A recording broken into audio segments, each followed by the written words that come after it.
Hello दोस्तों, कैसे हो आप लोग। उम्मीद करता हूँ बिल्कुल अच्छे होंगे। हम यहाँ पे क्लास 10th के साइंस का एक चैप्टर है जिसका नाम है प्रकाश का परावर्तन एवं अपवर्तन। उसके बारे में हम पढ़ रहे हैं। ये हमारा 5वां लेक्चर है। इससे पहले हमने 4 लेक्चर बहुत ही अच्छे तरीके से करवाए हैं। अगर आपने उसे नहीं देखा है तो आप उसे ज़रूर देखें। ठीक है, हमने अपने चौथे लेक्चर में दर्पण सूत्र के बारे में पढ़ा था। ठीक है, हमने दर्पण सूत्र की जो फार्मूला होता है 1/f बराबर 1/v प्लस 1/u, इसका हमने डेरिवेशन किया था, निगमन या उत्पत्ति की थी। ठीक है, हमने 2 तरीके से किया, आपके जो 10th में मेथड जो यूज़ हो गया उसके थ्रू, और एक जो आपके 12th में मेथड यूज़ हुआ है उसके थ्रू। हम दोनों के मेथड द्वारा बहुत ही अच्छे तरीके से आपको एक्सप्लेन किए थे। ठीक है, आप उसे जरूर से जाके देखिएगा। ठीक है, क्योंकि ये बोर्ड में बहुत ज़्यादा आते हैं। ठीक है, आज हम पढ़ने वाले हैं आर और एफ के बीच रिलेशन, आर और एफ के बीच संबंध स्थापित करेंगे। आपको पता होगा कि आर जो होता है, ठीक है, वो 2f के बराबर होता है। रेडियस ऑफ कर्वेचर जो है, रेडियस ऑफ कर्वेचर माने कि वक्रता केंद्र की जो त्रिज्या होती है वो क्या होती है, फोकस दूरी के दुगनी होती है। ये तो आपको पता है। देखिए यहाँ पे बताता हूँ मैं आपको, ये एक कौन सा दर्पण है, ये आपका है अवतल दर्पण। ठीक है, देखिए ये अवतल दर्पण है। ठीक है, इसको हम पहले पॉलिश कर देते हैं मस्त तरीके से। ठीक है, ये हमारा अवतल दर्पण है। देखिए ये जो सूत्र है आपका r बराबर 2f, ये 2 तरीके से, ये उत्तल दर्पण द्वारा भी उत्पन्न हो सकता है और अवतल दर्पण, क्योंकि इन दोनों के लिए क्या होता है, ये सेम होता है। ठीक है, बस उनके साइन कन्वेंशन का फर्क होता है। ठीक है, चलिए तो यहाँ पे हम ये पहले से प्रोसेस करते आए हैं। पहले हम एक प्रिंसिपल एक्सिस खींचते हैं, मुख्य अक्ष। ठीक है, यह है, ठीक है, पॉइंट P है। ठीक है, ध्रुव है। ठीक है, ये प्रिंसिपल एक्सिस है। ठीक है, अब क्या करते हैं, देखिए यहाँ पे F दिख रहा और R दिख रहा है, तो हमें क्या करना है, इमेज को इसमें नहीं लाना है, इन्वॉल्व नहीं करना है, और ना ही वस्तु की दूरी को इन्वॉल्व करना है। ठीक है, यानी कि V और U को बाइकआउट करना है, केवल R और F वाला सिस्टम लाना है। ठीक है, तो हम क्या करते हैं, यहाँ पे एक वस्तु रखते हैं। ठीक है, एक वस्तु है। आप प्रोसेस पता है कि जब प्रकाश की किरणें मुख्य अक्ष के समांतर जाती हैं, ये A पॉइंट बोल देता हूँ, ये जब मुख्य अक्ष के समांतर जाती हैं तो क्या होता है, दर्पण से टकराने के पश्चात क्या होती है, फोकस से होकर जाती है। तो ये इसका आपका, ठीक है, ये सर्कल टाइप में मस्त वाला, ये C है, और तो ये F होगा, और ये C है, C के सेंटर ऑफ कर्वेचर। तो किससे होकर जाएगी, F से होकर जाएगी। ठीक है, आप इसे अच्छे से देखिएगा। ठीक है, ये भले आपको लाइन पैरेलल ना दिख रही हो, लेकिन ये एक्चुअली में पैरेलल है। ठीक है भाई, आप इसे ध्यान में रखिएगा। ठीक है, वो हम बनाने में थोड़ी गलती हुई है। ठीक है, चलिए तो ये एक लाइन देखिए, यहाँ पे हमें इमेज तो फॉर्मेशन करनी नहीं है, तो केवल एक मेथड यूज़ करके बस हम वहाँ पे फोकस, एक मेथड जो यूज़ हुआ हमारा कौन सा, जब प्रकाश की किरण मुख्य अक्ष के समांतर जाती है तो किससे होकर जाती है, फोकस से होकर जाती है। ठीक है, अब क्या करते हैं कि इस सेंटर ऑफ कर्वेचर से एक लाइन अगर खींचते हैं तो लाइन क्या होती है, नॉर्मल होती है। क्या होती है, ये नॉर्मल होती है। हम पहले भी आपको बता दिए हैं कि किसी भी सरफेस के परपेंडिकुलम जो लाइन होती है वो क्या होती है, खींचते हैं तो वो क्या होती है, नॉर्मल होती है। और जो कर्व सरफेस है, इस कर्व सरफेस की परपेंडिकुलम जो लाइन होती है वो हमेशा उसके सेंटर ऑफ कर्वेचर से जाती है।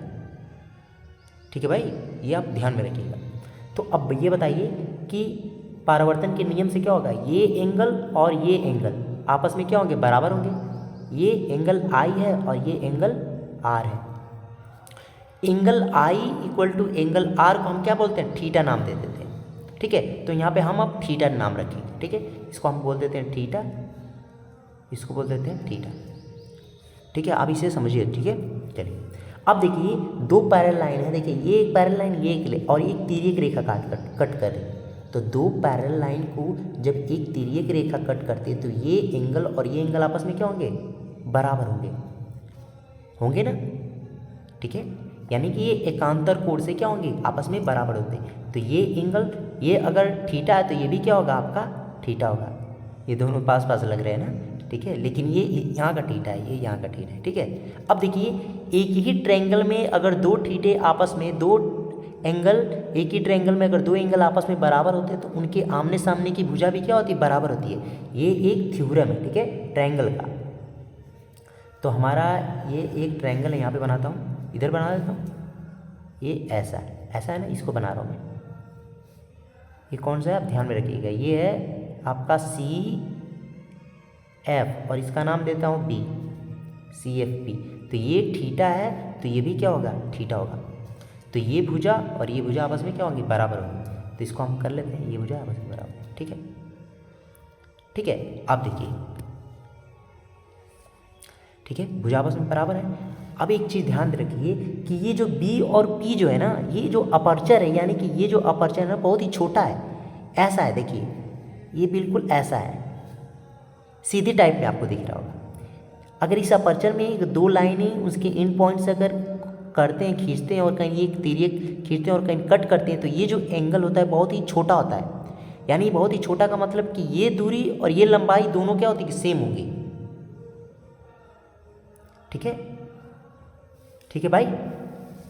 आप इसे अच्छे से थोड़ा ध्यान में रखिएगा, ठीक है। दोनों क्या होंगी, आपस में बराबर होंगी, ठीक है। ये हमेशा ध्यान रखिएगा। ये जो भले आपको बड़ा दिख रहा होगा, ये तो हमने बनाया ताकि एंगल बना सके, ठीक है, आपको समझा सके, लेकिन एक्चुअली में ये बहुत ही पास पास हैं ये दूरी। तो हम लिख सकते हैं कि ये अपर्चर बहुत ही छोटे हैं, यानी द्वारक बहुत छोटे हैं, इस वजह से बिंदु बी और पी बहुत पास पास होंगे। इस वजह से एफ बी इक्वल टू क्या हो जाएगा, एफ पी, ठीक है भाई। तो हम अब क्या करते हैं, यहाँ पे जितने भी सिस्टम हमने लिखा है अब इसको हम क्या करते हैं, लिखेंगे, क्योंकि बोर्ड में अगर आपको लिखना होगा, बनाना होगा तो आप तो पूरा अच्छे से उसको लिखेंगे ना, एक्सप्लेन करेंगे ना। ऐसे तो है नहीं कि शर्ट शर्ट बना दिए फटफट, है कि नहीं। तो उसको हम लिखते हैं angle A B C equal to angle C B F, ठीक है। आप सोच रहे हैं कि ये क्या बना रहे हैं, ठीक है। ये देखिए एंगल ए बी सी, आपको पता होना चाहिए कि जो बीच में होता है ना वही एंगल होता है। तो हमारा एंगल ए बी और सी यानी कि ये वाला, ये वाला, ये वाला और ये, ठीक है, ठीक है। ये जो है बी इक्वल टू इसके बराबर है, तो इस वजह से हम लिखा है सी बी और एफ, ठीक है, ये आपस में बराबर। तो लिखिए किस किस नियम से बताओ, परावर्तन के नियम से, ठीक है। इसी प्रकार एंगल, एंगल कौन कौन सा बताओ, angle A B C, angle A B C equal to angle B C A. नहीं समझे, देखिए एकांतर कोण वाला आप सिस्टम ना, एकांतर कोण, एंगल देखिए angle A B C equal to angle, angle B C F, B C F बराबर किससे, एकांतर कोण से,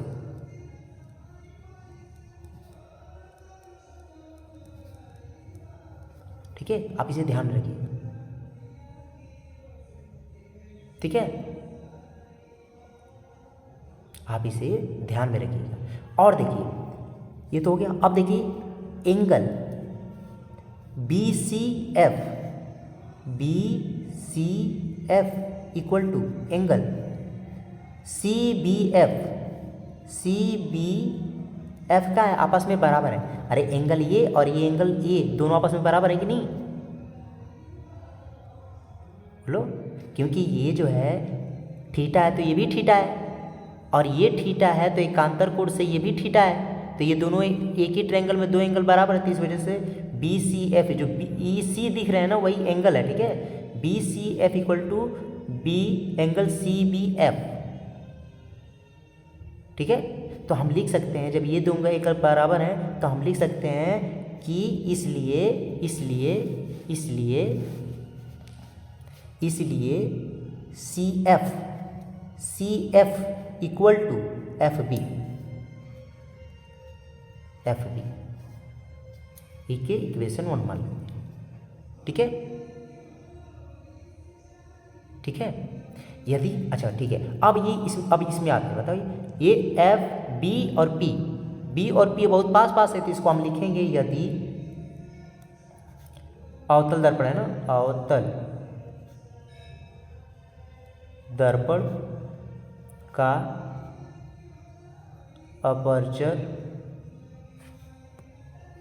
अपर्चर द्वारक छोटा है तो बिंदु PP के निकट होंगे। बिंदु P के निकट होंगे। ठीक है, बिंदु P जो है वो क्या ध्रुव के क्या होगा, निकट होगा। तो जब निकट होगा तो हम लिख सकते हैं कि B F equal to FP। ठीक है, हम लिख सकते हैं BF इक्वल टू FP, लिख सकते हैं ना। देख लो यहाँ पे, आप देखो थोड़ा सा सही से, देखिए जब ये दोनों पास हैं तो BF इक्वल टू FP हम कर सकते हैं ना, BF इक्वल टू FP, क्योंकि ये द्वार बहुत छोटे है, तो हमने बताया था कि ये और ये आपस में क्या हो गया, बराबर हो गए।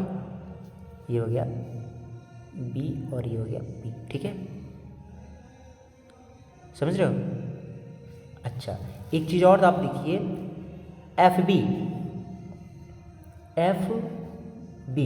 FB इक्वल टू CF है, तो हम लिख सकते हैं FP इक्वल टू CF, लिख सकते हैं ना। तो यहाँ पे हम लिख सकते हैं कि FP इक्वल टू CF, तो यहाँ पे अगर हम लिखते हैं PC बराबर क्या होगा, देखिए यहाँ पे देखिए PC बराबर क्या होगा, PC। ठीक है, यहाँ पे PC देखिए, थोड़ा इधर यहाँ पे लिखते हैं ना, PC बराबर क्या होगा, CF प्लस FP। ठीक है, CF प्लस FP, तो FP बराबर CF है, तो हम FP की जगह CF रख देते हैं, तो PC बराबर क्या हो जाएगा, PC बराबर क्या होगा 2CF, और एक CF की जो वैल्यू है वो क्या होती है, ये दोनों बराबर है ना, तो ये R है, तो ये अगर ये F है तो ये भी F होगा, अगर ये F है तो ये भी क्या होगा, F होगा। तो यहाँ पे PC बराबर क्या हो जाएगा, PC बराबर 2F हो जाएगा, यानी PC जो है वो क्या है, R है, तो R बराबर हो जाएगा हमारा 2F, यानी कि F बराबर R/2। ठीक है, ये देखिए, थोड़ा देख लीजिए इसे, जैसे जैसे मैं आपको बता रहा हूँ वैसे वैसे आप नोट डाउन करते जाएंगे ना, तो समझ में आएगा। आप इसे आप कॉपी पे नोट करिएगा ना, फिर आप देखिएगा, क्योंकि यहाँ पे पूरा दिख नहीं रहा है ना, थोड़ी दिक्कत है। ठीक है भाई, समझ में आया। ठीक है, अब हम पढ़ते हैं रेखीय आवर्धन के बारे में, कि रेखीय आवर्धन क्या होता है। ठीक है, आप देखेंगे एनसीईआरटी जब उठाएंगे तो वहाँ पे लिखा रहेगा रेखीय आवर्धन माने लीनियर मैग्निफिकेशन का मतलब है कि कोई दर्पण किसी वस्तु का इमेज कितना बड़ा बना रहा है या कितना छोटा हो रहा है, वो आपके मैग्निफिकेशन से पता चलता है। उसका सूत्र होता है, देखिए उसका सूत्र होता है प्रतिबिंब की लंबाई अपन वस्तु की लंबाई, यानी कि वस्तु के रिस्पेक्ट में इसकी लंबाई कितनी है, प्रतिबिंब की लंबाई कितनी हो रही है। ठीक है, अगर मान लेते हैं वस्तु की लंबाई, ठीक है, अगर हम मान लेते हैं, ठीक है, यहाँ पे बताते हैं आपको, देखिए यहाँ बता दें, यदि मान लेते हैं वस्तु की लंबाई, अगर वस्तु की लंबाई अगर वस्तु की लंबाई हम मान लेते हैं 20 मीटर, ठीक है। अब प्रतिबिंब की लंबाई जो है उसको मान लेते हैं 40 मीटर। तो बताओ, ठीक है, कि ये कितना बड़ा है, प्रतिबिंब वस्तु से कितना बड़ा है। तो मैग्नीफिकेशन निकालते हैं, तो वस्तु की लंबाई, प्रतिबिंब की लंबाई अपन वस्तु की लंबाई, यानी प्रतिबिंब की लंबाई 40, अपन वस्तु की लंबाई 20, यानी कि 2, यानी कि मैग्नीफिकेशन उसका 2 है, यानी कि मैग्नीफाई कर दे रहा है। मैग्नीफाई माने बड़ा प्रतिबिंब, 2 गुना बड़ा प्रतिबिंब बना दे रहा है वो दर्पण, समझे। ये मैग्नीफिकेशन होता है, आप समझिए। तो मैग्नीफिकेशन का क्या डिफिनेशन होगी, दर्पण द्वारा बने किसी वस्तु के प्रतिबिंब की लंबाई तथा वस्तु की लंबाई के अनुपात को रेखीय आवर्धन कहते हैं। इसको m द्वारा प्रदर्शित किया जाता है। तो रेखीय आवर्धन बराबर प्रतिबिंब की लंबाई अपन वस्तु की लंबाई, इसे आप हमेशा याद रखिएगा। यानी कि m बराबर I/O, उसके बराबर होता है -v/u, यानी कि ध्रुव से वस्तु की प्रतिबिंब की दूरी अपान ध्रुव से वस्तु की दूरी। ये रिलेशन मैं क्या करूँगा, अभी डेरिवेशन करूँगा उसका, ठीक है। उसका निगमन करूँगा कि ये कैसे आया है। I/O बराबर होता है -v/, ये तो आपका डिफिनेशन है, लेकिन ये कैसे आया -v/u, क्योंकि इससे रिलेटेड बहुत क्वेश्चन बनते हैं, ठीक है। इसका मैं डेरिवेशन करूँगा, ठीक है। ये आते हैं, ठीक है। इसका डेरिवेशन, इसका निगमन कैसे होगा, ये आपके बोर्ड में भी आते हैं, और आप समझे रहेंगे ना तो आप क्वेश्चन बहुत अच्छे तरीके से डीप में अगर कोई कॉन्सेप्चुअल क्वेश्चन आ जाता है तो आप उसे बहुत ही अच्छे से हैंडल कर लेंगे, ठीक है भाई। चलिए, तो यहाँ पे हम करते हैं यहाँ पे, ठीक है। सर्वप्रथम मैं क्या करता हूँ, देखिए, इसे हम अवतल दर्पण द्वारा क्या करेंगे, प्रूव करेंगे। तो सर्वप्रथम मैं एक दर्पण बनाता हूँ,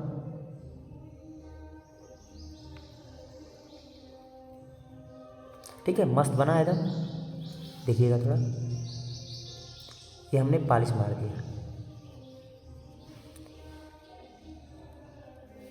ठीक है। ये हमारा सेंटर ऑफ कर्वेचर है, centre of curvature principal axis है, ठीक है। ये बिंदु P है, ध्रुव है, ठीक है। यहाँ पे हम क्या वो वस्तु रखते हैं, ठीक है। यहाँ पे हमने वस्तु रख दिया, ठीक है। तो हमें पता है कि जब, और रूल लगाते हैं, जब प्रकाश की किरण मुख्य अक्ष के समांतर जाती हैं, देखिए ये सेंटर ऑफ कर्वेचर होगा इसका, ये हो गया एक गोला होगा, इसका C होगा, और ये होगा उसका F हो गया। जब प्रकाश की किरण मुख्य अक्ष के समांतर जाती है तो किस होके जाएंगी, फोकस से होके जाएंगे। ये उसका F है, समझिएगा थोड़ा ना, फोकस से होके जाएगी। दूसरा हम लगाते हैं, जब इसके ध्रुव पे टकराएगी तो इससे क्या होगी, ये C है, ये नॉर्मल की तरह कार्य करेगी, तो ये इस पर रिफ्लेक्ट करके ऐसे वापस आएगी, ठीक है। तो ये ऐसे, ठीक है, समझिएगा थोड़ा, गलत बने तो ये ऐसे, ठीक है, गई। और फिर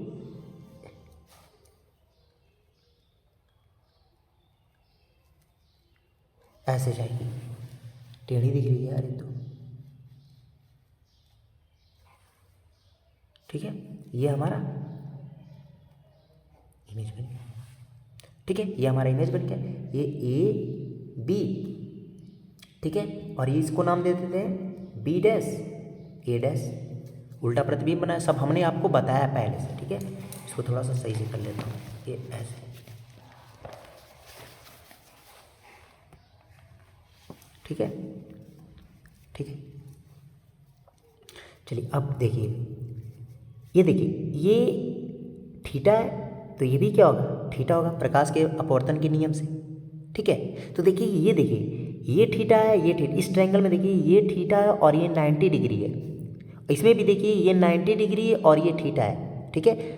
तो देखिए ये एक दूसरे के समरूप त्रिभुज है, हमने आपको बताया समरूप त्रिभुज क्या होते हैं। वो क्या होते हैं, साइड में भले छोटे होते हैं, छोटे बड़े होते हैं, लेकिन और जो पैरामीटर्स जैसे एंगल्स हुए, ठीक है, इनके इंटरनल एंगल देखो आपस में बराबर है।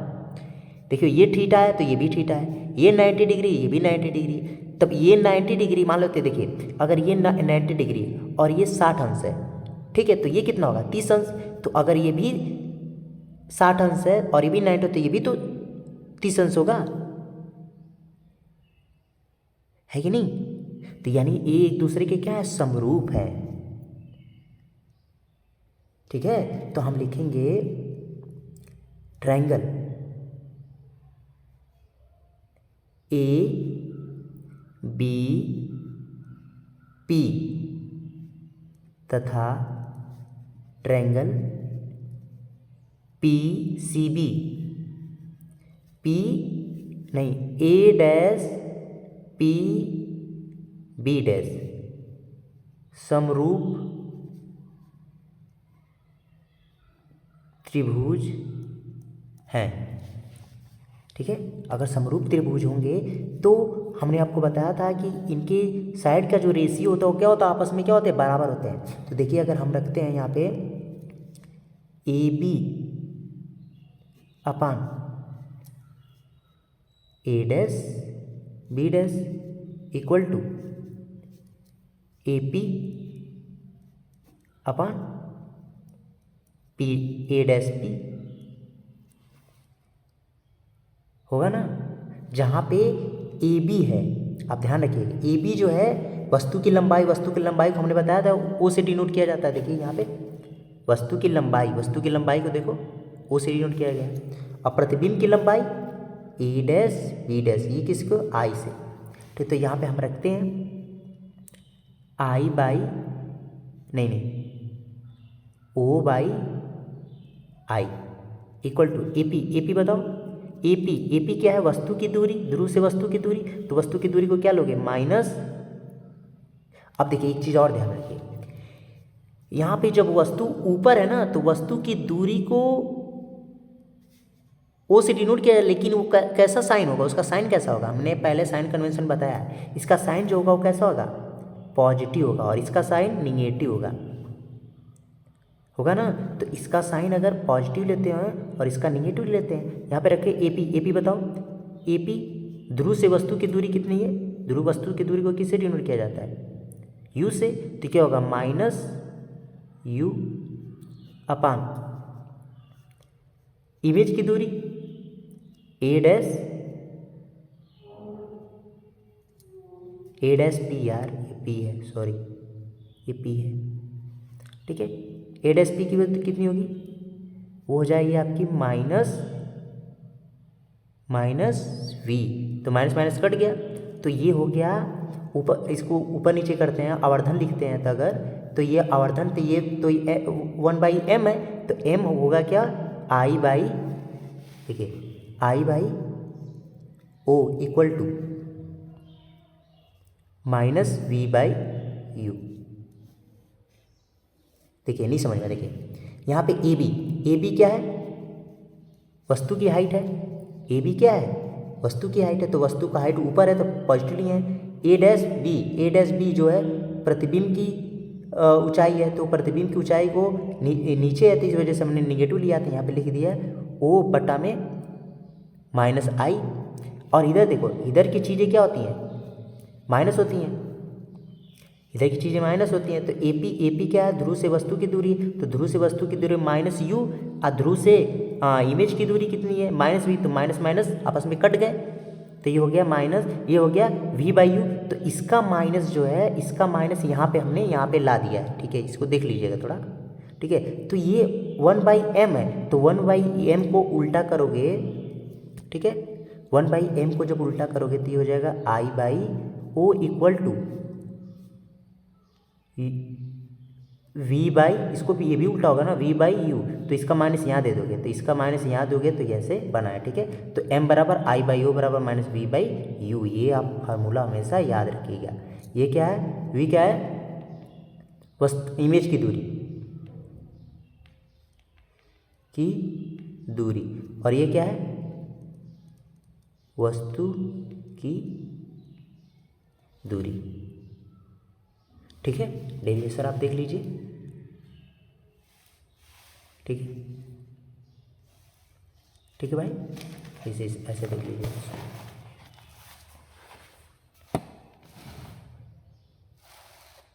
ठीक है,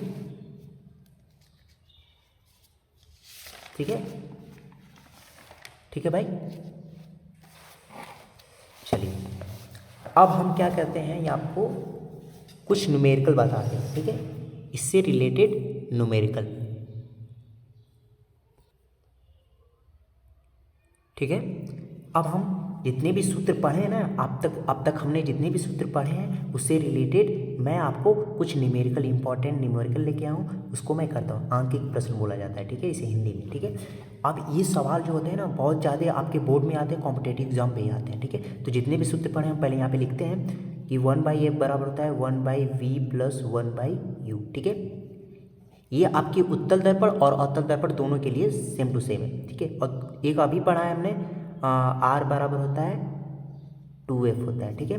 और पहला हो गया, ये दूसरा हो गया, और तीसरा हमने पढ़ा है अभी कि I बटा में O बराबर होता है -v/u, यानी m मैग्नीफिकेशन बराबर हो गया I बटा में O -v/u, ठीक है।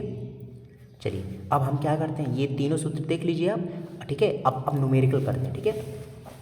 तो हमारा फर्स्ट क्वेश्चन आपको दिख रहा होगा, दिया है कि एक उत्तल दर्पण से 40 सेंटीमीटर दूरी पर रखी वस्तु का प्रतिबिंब 10 सेंटीमीटर दूर बनता है, ठीक है। बोला है कि एक उत्तल दर्पण है, ठीक है। पहले फिगर बनाते हैं, ठीक है, ठीक है। ये हमने फिगर बना दिया, ठीक है।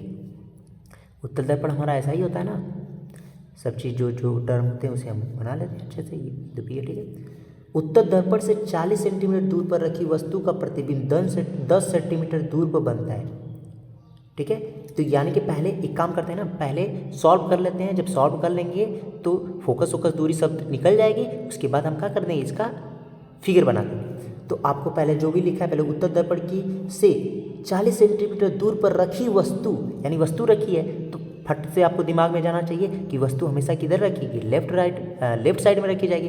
तो वस्तु की दूरी को हम यू से करेंगे और कैसा लेंगे, -40 सेंटीमीटर। अब हमेशा साइन के साथ लिखना है उसे, और साइन के साथ ही सूत्र में अप्लाई करना है, ठीक है। और बोला है कि प्रतिबिंब जो है 10 सेंटीमीटर दूर पर बनता है, जो प्रतिबिंब है वो आपके 10 सेंटीमीटर दूर पर बनता है, ठीक है। अब आपको पता होना चाहिए कि उत्तल दर्पण के द्वारा प्रतिबिंब कैसा बनता है, हमेशा आभासी बनता है। और भी किधर बनता है, दर्पण से पीछे बनता है। और जब दर्पण के पीछे बनेगा भाई, तो इधर की चीज़ें क्या होती है, पॉजिटिव होती हैं। तो हम रखेंगे v बराबर क्या होगा, +10 सेंटीमीटर। तो क्या बोला है कि फोकस दूरी ज्ञात कीजिए, यानी कि f ज्ञात करना है, फाइंड आउट करना है। तो आपको बता दो 1/f बराबर होता है 1/v + 1/u, आपको पता ही है, ठीक है। तो 1/f बराबर क्या हो जाएगा, 1/v की वैल्यू कितना होगा, +10 सेंटीमीटर, और u की वैल्यू माइनस रखेंगे ना, तो माइनस माइनस प्लस हो जाएगा, तो ये हो जाएगा माइनस प्लस माइनस हो जाएगा, तो 1/40। अब तो आप इसे सॉल्व कर लेंगे, बताइए, इसको सॉल्व करिए, कितना होगा, इसका एलसीएम 40 होगा, 10 4, फिर 40 करेंगे 1, तो कितना होगा 3/40। तो ये 1/f की वैल्यू कितना है, 3/40 आई है। तो f की वैल्यू कितनी होगी, 40/3, ठीक है। कितनी होगी, 40/3 आएगी, ठीक है। 40/3 सेंटीमीटर की दूरी पे बनेगा। तो पहले बना लेते हैं इसको। तो क्या बोला है इसमें बोला है कि संबंधित किरण आरेख भी कीजिए ना, इसका किरण आरेख भी करना है। तो इसका सेंटर ऑफ कर्वेचर ये, तो इसका हम फोकस दूरी मान लेते हैं, ये हो गया आपका, यहाँ से यहाँ की दूरी कितनी होगी, 40/2 सेंटीमीटर। और क्या करते, वस्तु को कहाँ रखते हैं, इधर रख देते हैं 40 मीटर की दूरी पे। यहाँ से लेके यहाँ तक की कितनी होगी, 40 सेंटीमीटर, ठीक है, वस्तु की दूरी है, ठीक है। अब क्या करते हैं, यहाँ पे हम वही सिस्टम लगाते हैं। तो जब प्रकाश की किरण, यहाँ पर प्रतिबिंब कहाँ बनना है, प्रतिबिंब 10 सेंटीमीटर की दूरी पे बनना है, यानी कि ये 40 से 3 में डिवाइड करेंगे तो कितना आएगा बताओ, 3 एकम 3, 1 बचा, 3 तिरिके 9, ठीक है। यानी कि 13 कुछ आ रहा है, यानी कि जो प्रतिबिंब की दूरी है, प्रतिबिंब की जो दूरी है वो क्या है, उसके फोकस दूरी से कम है। यानी कि जब ये यहाँ पे है तो इमेज यहाँ पे बन रहा होगा, ठीक है। तो ये जो दूरी है ये कितनी है हमारी है 10 सेंटीमीटर, ठीक है। तो चलिए बनाते हैं। जब प्रकाश की किरण मुख्य अक्ष के क्या होती है समांतर जाती है, ठीक है। जब समांतर होके जाती है तो किससे होके जाएगी, बोलिए किससे होके जाएगी, ये जाएगी फोकस से दूर होती हुई जाएगी। देखिए ये हमारा एफ है और ये हमारा आई बन रहा है, ठीक है,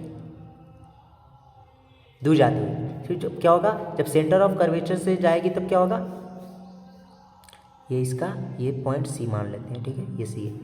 फिर क्या होगा, जब सेंटर ऑफ कर्वेचर से जाएगी तब, या सेंटर ऑफ कर्वेचर से जाएगी तब सेंटर ऑफ कर्वेचर की ओर आती हुई प्रतीत होगी, तो उससे टकराने के पश्चात वापस उसी माध्यम में चली जाएगी। तो ये हम क्या कर देते हैं, ये सेंटर ऑफ कर्वेचर है। तो यहाँ पे देखिए रिफ्लेक्टेड रे आपस में ऐसे देखिए, ये देखिए आप इसे थोड़ा सा ऐसे देखिए ना, इसको थोड़ा कट करो, इसे पीछे मिलाओ, ठीक है, एक्सटेंड करो, देखो यहाँ पे मिले। तो यहाँ पे देखो कट कर रहा है,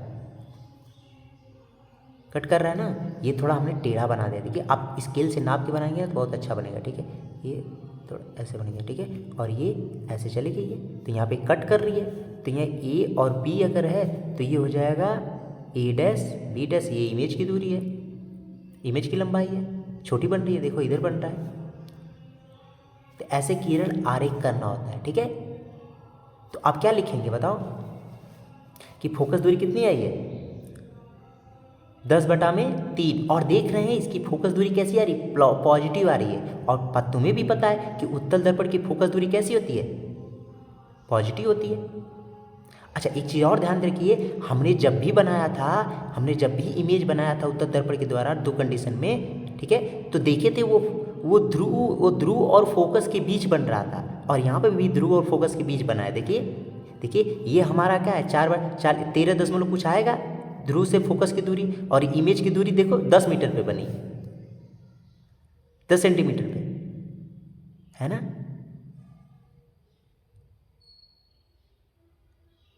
समझे। चलिए अब हम थोड़ा, ये डायग्राम थोड़ा सा गलत टाइप में बन गया है, ठीक है, लेकिन आप इसे थोड़ा सा समझ लीजिएगा, ठीक है भाई, ठीक है। चलिए अब आते हैं हम अपने दूसरे क्वेश्चन पे, ठीक है। दूसरा हमारा क्वेश्चन कौन सा है, दूसरा हमारा क्वेश्चन दिया है कि एक उत्तल दर्पण से 40 सेंटीमीटर दूर रखी वस्तु का प्रतिबिंब वस्तु की लंबाई का 1/3 होता है, तो दर्पण की फोकस दूरी ज्ञात कीजिए, ठीक है। बोला है कि एक उत्तल दर्पण से 40 सेंटीमीटर दूर पर रखी वस्तु, यानी कि हमारा जो वस्तु रखी है कितने 40 मीटर भी ना, 40 सेंटीमीटर पे ना, तो u बराबर कितना हो गया, उत्तल दर्पण के सामने रखी है, तो इधर रखी गई है, हमेशा वस्तु तो बाएं तरफ रखी जाती है, तो ये हो गया -40 सेंटीमीटर। हमेशा साइन कन्वेंशन के साथ रखोगे ना तो आपका सवाल कभी भी गलत नहीं होगा, ठीक है भाई। प्रतिबिंब वस्तु की लंबाई का 1/3 बनता है, यानी कि प्रतिबिंब की लंबाई का प्रतिबिंब वस्तु की लंबाई का 1/3 बनता है, वस्तु की लंबाई ओ और इसकी 1/3 बनता है कौन, आई की, ठीक है। आप इसे ध्यान में रखिएगा, ठीक है, यानी कि वस्तु की जो लंबाई है ना उसका 1/3 प्रतिबिंब की लंबाई बन रही है, और जाहिर सी बात है प्रतिबिंब भैया छोटा बनता है उत्तल दर्पण में, ठीक है ना, सही बोला है। अगर बोल देता है कि दुगना बनता है तब वो गलत हो जाता है, सवाल ही गलत हो जाता है, क्योंकि दुगना कहाँ बनता है यार, बड़ा थोड़ी बनता है उत्तल दर्पण, अवतल दोहरा होता तो कह सकते हैं। तो क्वेश्चन भी उस टाइप का बनता है ना, ठीक है। दर्पण की फोकस दूरी ज्ञात कीजिए, तो बोला है दर्पण की फोकस दूरी ज्ञात कीजिए, यानी कि एफ हमें क्या करना है, फाइंड आउट करना है। तो आपको बता दें इसमें कौन सा फार्मूला होगा, ठीक है, इसमें ओ भी आई भी और यू एफ सब इन्वॉल्व हो रहे हैं, तो कौन सा पहले हम क्या करते हैं, देखो यू एफ वी हमें चाहिए, तो वी को फाइंड आउट करने के लिए हमें एक सूत्र पढ़ा था, I/O बराबर होता है -V/U। ये रिलेशन हम क्या करेंगे, इससे फाइंड आउट करेंगे। तो यहाँ पे रखते हैं इमेज की हाइट को रखते हैं O/3, ठीक है, इमेज की हाइट को रखते हैं O/3 बटा में O, तो O से O कट जाएगा, तो हो जाएगा 1/3 equal to -V IU -V, तो हमें दिया पता नहीं है, U की वैल्यू -40, तो -40 रखेंगे तो क्या हो जाएगा, माइनस कट जाएगा यानी प्लस हो जाएगा, यानी +40, ठीक है। तो v बराबर हो जाएगा 40/3। देखिए यहाँ पे 40/3 हो जाएगा, ठीक है। v की वैल्यू कितनी होगी, 40/3 होगी।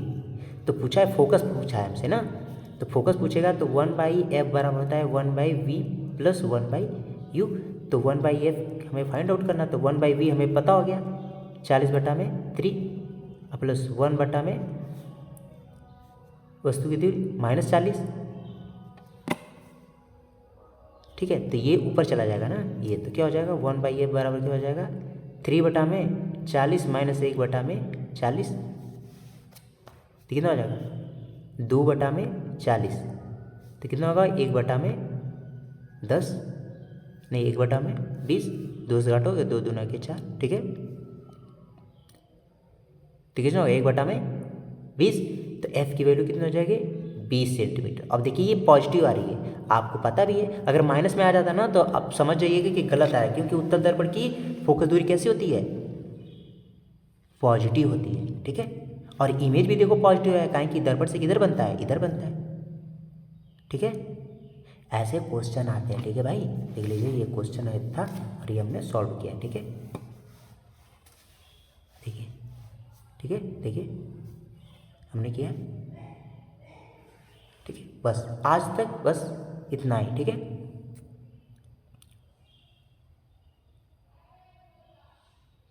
ठीक है, आप इससे रिलेटेड क्वेश्चन और अपने बुक्स में देखकर करिएगा, ठीक है।